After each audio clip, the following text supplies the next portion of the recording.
क्या आपका भविष्य पहले से तय है या फिर आप खुद अपनी मेहनत से इसे बनाते हैं? हेलो दोस्तों, आपका स्वागत है मिस्टिकल चर्चा में। ऐसे कई लोग हैं जो इंटरनेट पर मोटिवेशन के लिए आमतौर पर कहते हैं कि हमारा भविष्य हमारे हाथ में है। और आपने बहुत से साधु सन्यासियों का भी वीडियो अगर देखा होगा तो उन्होंने यूट्यूब में भी इसी दिशा में बात को ले जाते हुए कहा है। आपको ऐसे कई फिलोसफिकल आइडिया मिल जाएंगे जो इस विषय को लेकर अपने अपने विचार रखते हैं, पर मैं अपने थॉट्स लेके आया हूँ इस विषय के बारे में, जो हो सकता है कि आपके विचारों से मेल खाएं या फिर आप इस बात से सहमत ना हो। चलिए कोई बात नहीं, आप भी कमेंट बॉक्स में अपने विचार रखिए, पर पूरा वीडियो देखने के बाद अधूरी बात सुन के आप निष्कर्ष ना निकाल लीजिएगा। तो मेरा ये मानना है कि हम कुछ नहीं जानते। कुछ नहीं जानते? अब आप बोलेंगे ये क्या बात बोल रहा है, टॉपिक तो कुछ और ही है।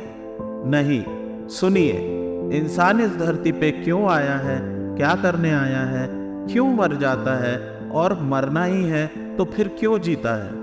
आत्मा कहाँ से आती है, कहाँ जाती है, कैसे आती है, क्यों कोई गरीबी में जन्मता है, क्यों कोई अमीरी में जन्मता है, किसी के पास दिमाग है तो वो भीख मांग रहा है, और कोई अनपढ़ है तो वो देश चला रहा है। अगर आप ध्यान से देखेंगे तो हमारे हाथ में कुछ भी नहीं है। अब कुछ सक्सेसफुल लोग हैं जो कहते हैं कि आई क्रिएटेड माई फ्यूचर, यानी मैंने अपना भविष्य खुद ही बनाया है। पर वो ये तब कह पाते हैं अगर वह सक्सेसफुल है पैसे और फेम के मामले में। पर क्या यही सक्सेस है? देखिए, ये एक नॉर्मल ह्यूमन नेचर है। अगर वो सक्सेसफुल हो गया तो वह खुद का डिसीजन बताएगा, और अगर वह फेल हो गया तो किस्मत को दोष देगा।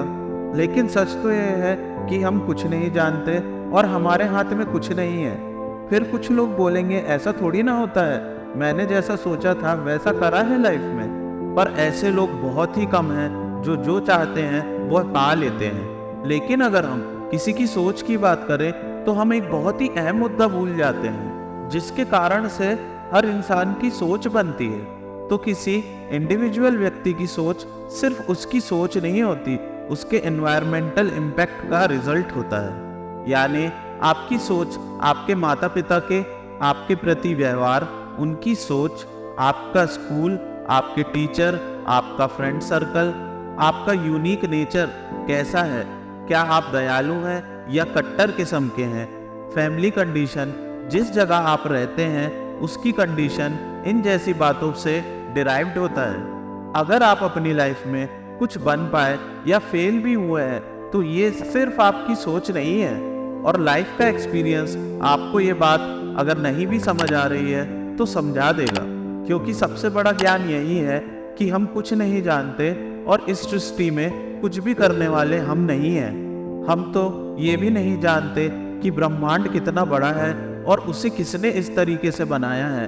हमारे शरीर को किसने ऐसा डिज़ाइन किया है जो इतने परफेक्टली काम करता है। हम ना ये चुन सकते हैं कि हमारे माता पिता कौन होंगे, और ना हम ये चुन सकते हैं कि हम कितने साल जिएंगे। यह जो हम सोचते हैं वो हम लिमिटेड इतने टाइम में कर ही लेंगे।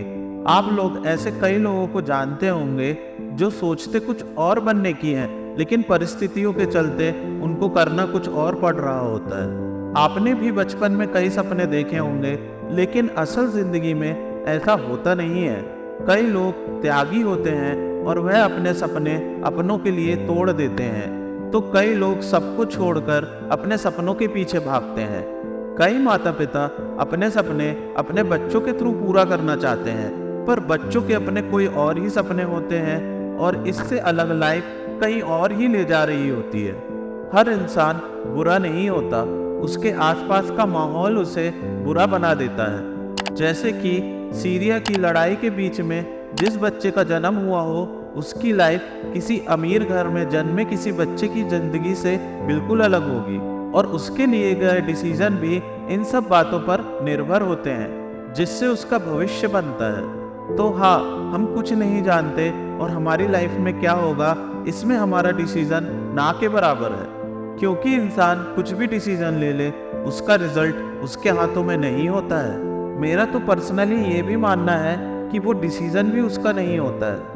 ये लाइफ इतनी सीधी नहीं है जितना हम सोच लेते हैं। इसको बनाने वाले ने इसको बहुत ही कॉम्प्लेक्स बनाया है। हो सकता है मेरी बात भी पूरी सच ना हो, क्योंकि मैं भी आप ही की तरह कुछ नहीं जानता, पर फिर भी भगवान ने इंसान को सोचने की क्षमता दी है, तो हम सब मिलकर इस दुनिया को एक अच्छी जगह बनाने के बारे में सोच सकते हैं और परिणाम भगवान के हाथ में छोड़ देना चाहिए। और इसलिए भगवान ने गीता में कहा है कि ये दुनिया सिर्फ छलावा है और माया है जिसे उन्होंने रचा है, और इस कलयुग से निकलना है तो उनका नाम लीजिए और उनकी शरण में चले जाइए। वैसे कलयुग को लेके एक वीडियो मैंने डाला है, चाहे तो आप उसे भी देख सकते हैं। मुझे उम्मीद है कि ये वीडियो आपको पसंद आया होगा। चैनल को सब्सक्राइब करके मुझे सपोर्ट कीजिएगा। धन्यवाद।